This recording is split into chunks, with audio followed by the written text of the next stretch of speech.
L'interculturalisme, c'est d'intégrer les gens à cette société. Savez-vous comment on intègre? En réalité, ils deviennent des moteurs de changement, des vecteurs. Parce que moi, j'ai l'impression que vous ne pensez pas vraiment au système économique que vous allez devoir avoir. Là. Parce que là, vous nous proposez de la gratuité scolaire, vous nous proposez des systèmes d'intégration pour les personnes exagérés. Et je suis bien d'accord, mais tout ça, là, c'est irréalisable. Nous, là, chez Solidarité libérale, on pense que les nouveaux arrivants ont leur rôle à jouer dans l'économie, puis on pense que pour les intégrer, un immigrant qui est bien intégré, c'est un immigrant qui est bien intégré au marché du travail. Un immigrant bien intégré, c'est un immigrant qui est bien intégré. Non, mais c'est qu'il a sa place sur le marché du travail. Okay. Écoutez, je pense que vous faites mal la distinction entre immigrants et individus. Je pense que vous faites en sorte que la population, c'est pas des immigrants, les immigrants rapportent pas d'argent, ils sont sur le chômage. C'est une mauvaise décision. On décision. se posait la question comment vous allez les inclure dans votre pays. Comment? Écoutez, on veut pas la classification de l'individu, on veut comment vous allez les inclure. Vous parlez, mais vous dites rien, monsieur. Vous, qu'est-ce que vous dites?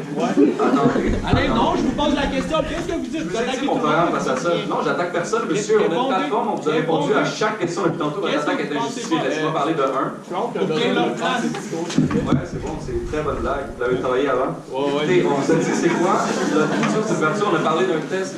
Le test de valeur. On est les seuls à parler de politique. Le test de valeur, c'est quoi? Est-ce que, genre, s'il sait reloader un fusil, il va être accepté? Écoutez, c'est pas sérieux. Honnêtement, enlevez-le. Sortez-le quelqu'un. Intervention terminée. On va y aller avec la prochaine question. Donc, la prochaine question concerne les droits du travail et s'adresse au chef de Faction libertaire, Jérémy Tessier, a.k.a. Jérémia Freeman. Mon seul nom, c'est Jeremiah. S'il vous plaît. La Faction libertaire propose l'abolition des syndicats.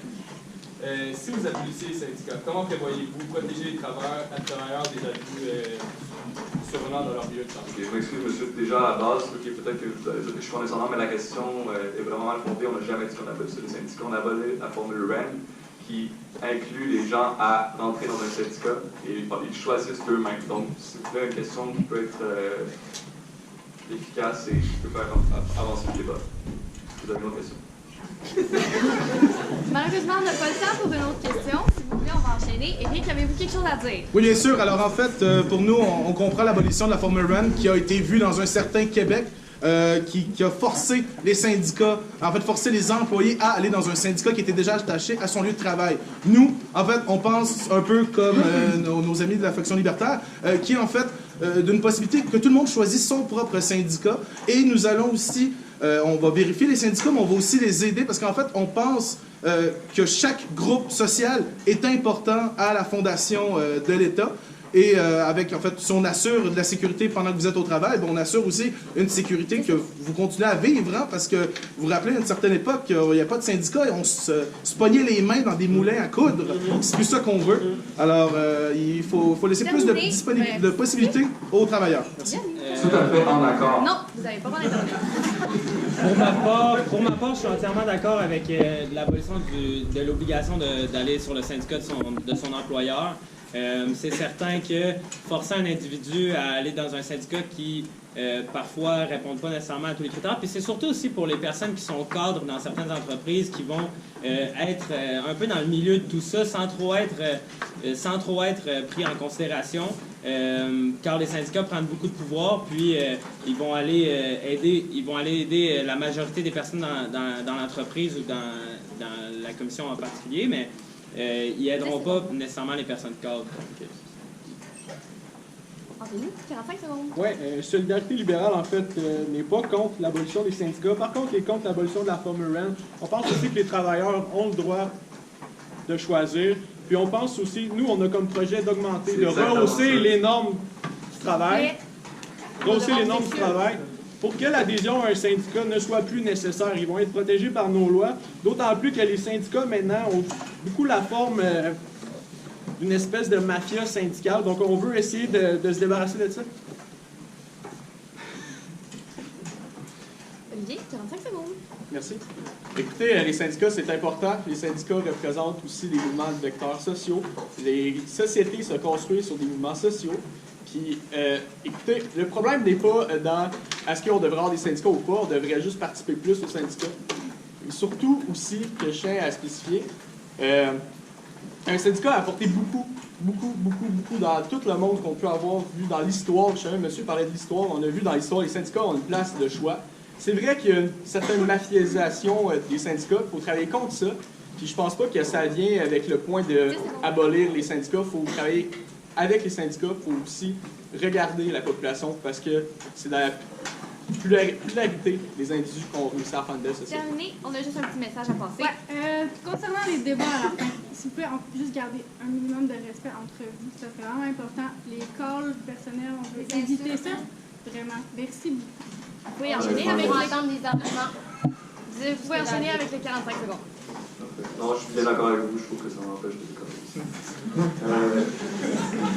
Écoutez, on s'en compte. Non, mais lui, il n'y a pas 45 secondes, c'est lui qui a commencé le...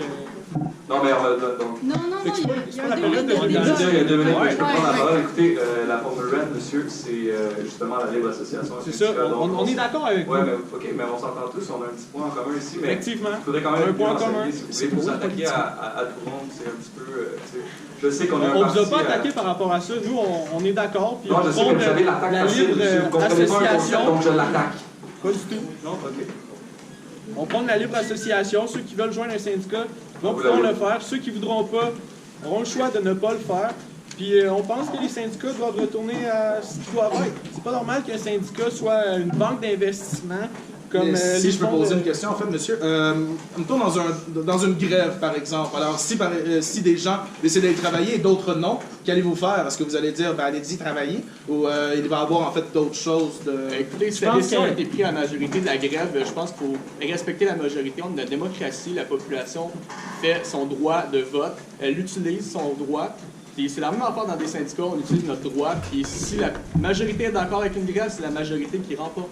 Mais je pense qu'on devrait plus réglementer puis structurer tout ça qui est autour des grèves puis autour des arrêts de travail parce que c'est certain que quand du jour au lendemain une grève survient, c'est comme si tout arrêtait de tourner puis on est comme un peu en guerre avec l'État puis je trouve que c'est un peu une pensée séparatiste de voir ça comme ça. Fait que je me dirais que l'État, s'il travaille mieux avec les syndicats, serait peut-être capable de voir venir une grève, de faire affaire avec tout Il n'y a de suite jamais avec de la... grève Avec de le- jour au lendemain. Je tiens à spécifier, une grève est préparée vraiment d'avance. On ne peut pas passer au vote du jour au lendemain, on est en Non, je grève. sais, mais On va l'État... terminer l'intervention maintenant par manque de temps. On va passer à la prochaine question. Alors, la dernière question concerne l'environnement. Il s'adresse à Éric Laverdure, le chef du PVC. Alors, parmi les solutions proposées, il y en a une qui consiste à l'électrification des transports en commun comme moyen de réduire l'empreinte écologique et de chaque individu. Cela dit, pouvez-vous extrapoler sur le sujet en démontrant un plan qui saura gérer les déchets d'équipements électriques et électroniques qui sont indéniables à une source souterraine de pollution? Effectivement, merci beaucoup pour la question et je voudrais remercier tous mes collègues d'avoir participé à ce magnifique débat. Alors en fait, nous, du côté des déchets électriques et électroniques, alors en fait, nous allons fonder un institut de la récupération électrique et qui va permettre d'évaluer la façon qu'on peut sortir le méchant des trucs électriques et pouvoir mieux les recycler, pouvoir les réutiliser. Pourquoi pas des télés recyclées, pourquoi pas des ordinateurs recyclés. Alors c'est ça que le PVC, on s'engage et comme ça, ça permet en fait un certain coût nul parce qu'on n'aura pas besoin d'exporter les déchets électriques dans d'autres pays comme les grandes puissances font présentement et on va garder ça chez nous, on va le réutiliser chez nous et on va être maître chez nous. Merci. Ouais, je suis entièrement d'accord avec vous. Puis c'est vraiment important d'établir un système aussi efficace qu'on a pour les ordures puis la gestion des déchets, de le faire aussi pour les outils électroniques qui, c'est vrai, qui sont trop laissés à eux-mêmes puis sont trop jetés dans des dépotoirs et tout. Donc, certain que moi, je suis entièrement d'accord avec la création d'un système pour être capable de réutiliser ces objets électriques-là.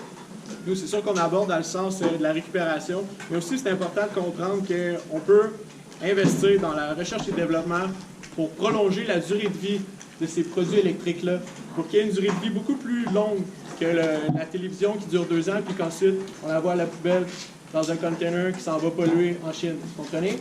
Oui, bien sûr. Merci. Écoutez, on est sur une île, on a des besoins limités, des ressources limitées. C'est pour ça aussi que l'obsolescence programmée est complètement caduque. Il faudrait l'enlever complètement. Puis là, je pense qu'il faut spécifier aussi que le niveau environnement, c'est pas juste l'électricité, blablabla. Il y a aussi les milieux marins, qui avec la classification des océans. C'est vraiment un problème actuel en ce moment. Puis c'est pour ça que nous, notre plateforme électorale se base sur l'implantation d'éoliennes en milieu marin avec l'ensemencement de coraux pour combattre ce problème-là. Écoutez, moi j'ai une simple question pour le PVC. Écoutez, vous parlez de beaucoup de projets environnementaux, mais vous parlez en fait aussi, je parle de la question de votre main-d'œuvre. C'est quand même drôle. Je vais apporter quand même le point. Vous parlez d'obligation de bénévolat. Donc, est-ce que c'est ces gens qui vont être sous-payés, ou pas payés en fait, parce que du bénévolat, je ne sais pas si vous savez le concept, mais vous n'êtes pas payé pour faire des tâches. Donc, c'est un peu de l'esclavagisme. Est-ce que ça va être ça qui va faire vos réseaux électriques et tout? Oui, donc, c'est une petite question pour vous. J'aime ta question. Vous pouvez enchaîner avec les 2 minutes. Oui, alors, pour répondre à la question de M. Freeman, alors en fait, du côté de notre bénévolat, c'est le bénévolat dans le cadre du système d'éducation. S'il vous plaît. Même chose. Alors, du système d'éducation, ce qui veut dire qu'un élève va devoir faire du bénévolat. Et du bénévolat, si je peux bien vous l'expliquer, c'est d'aller en fait donner du temps dans le système, dans l'État. Alors, ce serait peut-être d'aller accompagner les personnes âgées à la lecture, d'aller prendre des marches, des choses comme ça. Vraiment des choses qui vont qui vont marquer les gens dans leur vie et ensuite qui vont les transformer en excellents citoyens. Parce qu'on est marqué lorsqu'on est obligé de faire une tâche. Ah, bien sûr, bien sûr. On est aussi marqué quand on est obligé de tirer du code, M. Freeman. Mais je voudrais juste retourner sur l'environnement. Que, en fait, nous, exactement, on a la meilleure plateforme environnementale, je crois. Beaucoup de nos opposants s'inspirent de notre plateforme. Et félicitations pour votre beau programme. Et je voulais aussi vous remercier d'avoir été là. J'espère que mes collègues vont prendre le 2 minutes parce que là. Ouais, ben moi j'espère que le prochain débat va avoir un niveau un petit peu plus élevé concernant certaines personnes. Ça fait passer par votre plateforme. Oui,